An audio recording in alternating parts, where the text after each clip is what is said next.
Global ജമാഅത്ത് council trust ഇന്ത്യയുടെ പോഷക സംഘടനയായ ആലീം കൗൺസിൽ സംസ്ഥാന കമ്മിറ്റി നേതൃത്വം നൽകി വരുന്ന ഇസ്ലാമിക വിജ്ഞാന ക്ലാസ് 2000 പൂർത്തിയായി. അതിന്റെ ഭാഗമായി ക്ലാസ് നയിച്ച മതപണ്ഡിതന്മാരെ ജമാഅത്ത് കൗൺസിലിംഗ് ഫൗണ്ടറും പ്രസിഡന്റുമായ ഡോക്ടർ എ അഷറഫ് ബാലരാമപുരത്തിന്റെ നേതൃത്വത്തിൽ ആദരിച്ചു.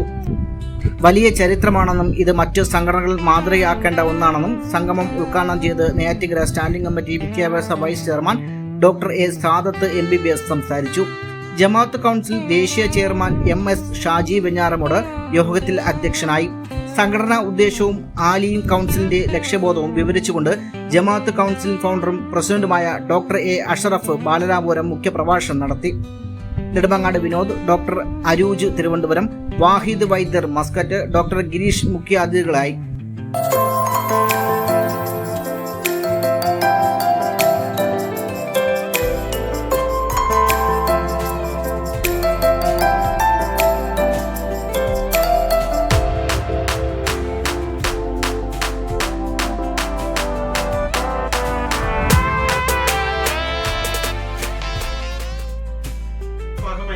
നമ്മൾ ഇന്ന് ഓസോ സംഘടനയായ ആലീം കൗൺസിൽ രൂപം കണ്ടത്. ആലീം കൗൺസിൽ രൂപം കണ്ടതിന്റെ ഭാഗം പറയുന്ന സമയത്ത് അത് ഏകദേശം 2017 നബിദിനത്തിന്റെ ഭാഗമായിട്ടാണ് ഈ ആലീം കൗൺസിലിന്റെ ഭാഗമായിട്ട് നമ്മളുടെ ഭാഗമായിട്ട് വരുന്ന വയനാടിലുള്ള അബ്ദുൽ ഖാദർ നിസാമി എന്ന ഒരു പണ്ഡിതനാണ് നമ്മളുടെ ഇത് തുടക്കം കുറിച്ചത്. അദ്ദേഹം അന്ന് മസ്കറ്റില് അദ്ദേഹത്തിന്റെ ഒരു മദർസ അധ്യാപകനായിരുന്നു. അപ്പൊ അന്ന് മസ്കറ്റിൽ വെച്ച് 2017 തുടക്കം കുറിച്ച ഈ ആലീം കൗൺസിലിന്റെ ഇസ്ലാമിയ വിരുന്ന് എന്ന് പറഞ്ഞുകൊണ്ട് ദീനിയുമായിട്ട് ഭൗതികമായിട്ട് ഉള്ള ഒരു ക്ലാസ് എടുക്കേണ്ട ഭാഗമായിട്ട് വിജ്ഞാന ക്ലാസ് തുടക്കം കുറിച്ച് അതിന്റെ ഭാഗമായിട്ട് ഏകദേശം 1 തുടങ്ങി നിസാമി ഉസ്താദിൽ തുടങ്ങിയ നമ്മളുടെ ഇസ്ലാമിക വിജ്ഞാന ഇതിന്റെ പിന്നിൽ 11 പണ്ഡിതന്മാർ വളരെ ആത്മാർത്ഥമായിട്ട് കൂടി വളരെ ആത്മാർത്ഥത കൊണ്ട് ഒരു വേതനം വാങ്ങിക്കാതെ ലെവലിൽ തന്നെ അവരെ ഇതിന്റെ ക്ലാസ് എടുക്കാൻ തയ്യാറായി. അവരുടെ ആത്മാർത്ഥമായിട്ട് പ്രവർത്തിക്കുന്ന ഭാഗമായി അവരെ ആദരിക്കുന്ന ഇന്ന് 7 വർഷം കഴിയുന്ന സമയത്ത് 2000 എപ്പിസോഡ് വരെയാണ്. ഈ 2000 പഠനത്തിൽ പെട്ടെന്ന് നമുക്ക് എഴുതി പേപ്പറിൽ എഴുതാനുള്ളതില്ല. 2000 ക്ലാസ് ആണ്. ഈ 2000 ക്ലാസ്സിനുള്ളതെന്ന് അതിന് വേണ്ട ഒരു ക്ലാസ് എടുക്കണമെങ്കിൽ ഒരു ക്ലാസ് അതിനെ കാക്കി കുറിച്ച് എടുത്ത് അതിനെ വെച്ച് അതിനെ സംസാരിക്കുന്ന സമയത്ത് ഒത്തിരി പേര് കേൾക്കണമാണ്. ഏതെങ്കിലും ഒരു മൈക്ക് പിടിച്ചുകൊണ്ട് സംസാരിക്കുന്ന സമയത്ത് അതിൽ ഒരുപാട് വിഘടന ഉണ്ടാകും. പക്ഷേ അത് വരാൻ പാടില്ല. അപ്പോൾ അതിന് വേണ്ടി തന്നെ കാക്കി കുറിച്ച് എടുത്ത് സംസാരിക്കുന്ന സമയത്ത് ഡെയിലി 10 മിനിറ്റ് സംസാരിക്കണം. കുറഞ്ഞത് 10 മിനിറ്റ്. ആ 10 മിനിറ്റിനുള്ളത് ഇപ്പൊ നമ്മുടെ എവിടെ ഇരിക്കുന്ന ഏറ്റവും കൂടുതൽ മിനിറ്റ് പെട്ടെന്ന് ടക്കൻ എടുക്കുന്ന ജയിലാനി ഉസ്താദ് പോലത്തെ ആൾക്കാരെല്ലാം 10 മിനിറ്റ് കൊണ്ട് പറഞ്ഞാൽ കേൾക്കും. എത്ര പറഞ്ഞാൽ 20 മിനിറ്റ് 30 മിനിറ്റ് അങ്ങ് പോയിട്ടേ ഇരിക്കും. അത് നമുക്ക് വിഷയവുമില്ല. കാരണം അത് കേൾക്കാൻ എപ്പോൾ ശ്രോതാക്കൾ ഒത്തിരി ആൾക്കാരുണ്ട്. ഒരാൾക്കാരുണ്ട്. അപ്പൊ ഈ 10 മിനിറ്റിൽ തുടക്കം കുറിച്ച ഈ ക്ലാസ്സിനുള്ളത് ഇന്ന് 2000 എപ്പിസോഡ് ആവുന്ന സമയത്ത് ഒന്ന് ശ്രദ്ധിക്കുക. 2000 എത്ര ദൂരം ഈ പണ്ഡിതന്മാർ നമ്മളുടെ കൂടെ ഉള്ള പണ്ഡിതന്മാർ അവരെ ക്ഷമ നിർത്തിക്കൊണ്ട് തന്നെ ഇത് നമുക്ക് വേണ്ടിയല്ല, അള്ളാഹുവിന്റെ തൃപ്തിക്ക് വേണ്ടി. അതാണ് അള്ളാഹുവിന്റെ തൃപ്തിക്ക് വേണ്ടി നാം എടുക്കുന്ന ക്ലാസ്. ഇതിനെ കൊണ്ട് ഒരാൾക്കെങ്കിലും പ്രയോജനപ്പെടണമെങ്കിൽ അൽഹംദുലില്ലാ റബ്ബുൽ ആലമീൻ നാളെ മഹ്ശറിൽ അള്ളാഹു അതിന്റെ ബാക്കി നമുക്ക് തരുമെന്നുള്ള ഒരു ദൃഢനിശ്ചയത്തോടു കൂടിയാണ് നമ്മളെ കൂടെ നിന്ന് പണ്ഡിതന്മാർ. അപ്പൊ അവരെ ബഹുമാനിക്കുന്നില്ല നമുക്ക് എന്ത് കുറവ് വരണത്? നമ്മളെ ലീഡറും വേണം, ജമാഅത്ത് കൗൺസിൽ ലീഡർ വേണം. ഞാനോ വെഞ്ഞാറമൂട് ഷാജിക്കായോ ഒരു അബ്ദുൽ കബൂർ സാഹിബോ ഒരു അബ്ദുള്ള കുട്ടി സാഹിബോ അല്ല, ഒരു സംശയകാരിയില്ല. നമ്മളെ നേതാനുള്ള അവരാണ്. നമ്മളതാണ് നാം പഠിക്കാനുള്ളൂ.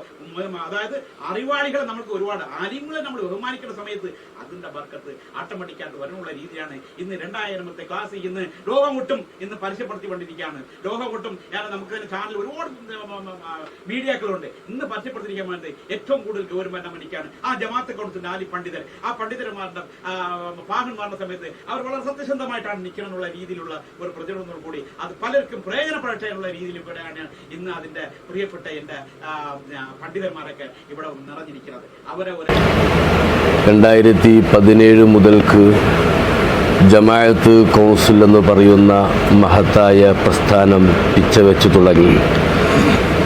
6-7 വർഷം കൊണ്ട് 60-ൻ്റെയും 70-ൻ്റെയും പ്രായത്തിലേക്ക് കടന്നു ചെന്ന ധാരാളം സുദീർഘമായ സേവനങ്ങൾ ചെയ്ത ഒരു പ്രസ്ഥാനം തന്നെയാണ് ജമാഅത്ത് കൗൺസിൽ എന്ന മഹത്തായ പ്രസ്ഥാനം. ആ പ്രസ്ഥാനത്തെ ഏറ്റവും കൂടുതൽ ജനകീയമാക്കാൻ വലിയൊരു കാരണം ആലിം കൗൺസിൽ എന്ന പോഷക സംഘടനയിലെ മഹത്തുക്കളായ പണ്ഡിത ശ്രേഷ്ഠരുടെ അറിവുകൾ വലിയൊരു കാരണമായിട്ടുണ്ട്. ആ ഓൺലൈൻ പ്രഭാഷണ പരമ്പര ഇന്ന് 2000 കവിഞ്ഞിരിക്കുകയാണ്. ധാരാളം അറിവുകൾ നൽകിയ ആലിം കൗൺസിലിലെ പണ്ഡിത ശ്രേഷ്ഠർ അല്ലാഹു തആല അവർക്കെല്ലാം എല്ലാവിധ ഐശ്വര്യവും നൽകി അനുഗ്രഹിക്കുമാറാവട്ടെ. അസ്സലാമു അലൈക്കും വറഹ്മത്തുള്ളാഹി വബറകാതുഹു. ഞാൻ ജമാഅത്ത് കൗൺസിൽ കേരള സംസ്ഥാന general secretary doctor A K Abdul Gafoor. സ്ഥലം മലപ്പുറം ജില്ലയിലാണ്. ഈ സംസ്ഥാന ജനറൽ സെക്രട്ടറി പദം ഏറ്റെടുത്തിട്ട് 6 വർഷത്തോളമായി. വീണ്ടും ഈ വർഷം ജനറൽ സെക്രട്ടറിയായി തിരഞ്ഞെടുക്കപ്പെട്ടു. ഞങ്ങളുടെ ഈ പ്രവർത്തനം കേരളത്തിലെ എല്ലാ ജില്ലകളിലും സജീവമായി തന്നെ നടന്നുകൊണ്ടിരിക്കുന്നു. ജമാഅത്ത് കൗൺസിലിനെ കുറിച്ച് പറയുമ്പോൾ ഞങ്ങൾ ഒരു പിരിവ് സംഘടനയല്ല. തികച്ചും ഇതിലുള്ള പ്രവർത്തകർ തന്നെ അതിൻ്റെ ഫണ്ടിങ് കണ്ടെത്തി അത് ചാരിറ്റി അതിൻ്റെ അവകാശികൾക്ക് എത്തിച്ചുകൊണ്ട് ശരിയായ രീതിയിൽ ഞങ്ങൾ പ്രവർത്തനങ്ങൾ പാവപ്പെട്ടവരിലേക്ക് എത്തിച്ചുകൊണ്ടിരിക്കുകയാണ് ഞങ്ങളുടെ പ്രവർത്തനം നടന്നുകൊണ്ടിരിക്കുന്നത്. ഇൻഷാ അല്ലാഹ് ഇനി ഇതിൻ്റെ ഭാഗമായി മലപ്പുറം ജില്ലയിൽ സ്ഥാപനങ്ങൾ തുടങ്ങാനായിട്ട് പ്രാരംഭ പണികൾ നടന്നുകൊണ്ടിരിക്കുകയാണ്. ഞങ്ങളുടെ സംസ്ഥാന president doctor A Ashraf sir Malappuram ജില്ലയെ പ്രസിഡൻ്റ് പദം അലങ്കരിക്കുന്നത് നമ്മുടെ വേദിയിൽ തന്നെയുള്ള ഡോക്ടർ ജീലാനി ഉസ്താദാണ്. ഞങ്ങളെല്ലാം ഒറ്റക്കെട്ടായി കൊണ്ട് തന്നെ ഈ സമൂഹത്തിനും സമുദായത്തിനും ഗുണകരമാകുന്ന രീതിയിൽ പ്രവർത്തനങ്ങൾ നടത്തിക്കൊണ്ടിരിക്കണം ഇൻഷാ അല്ലാഹ്.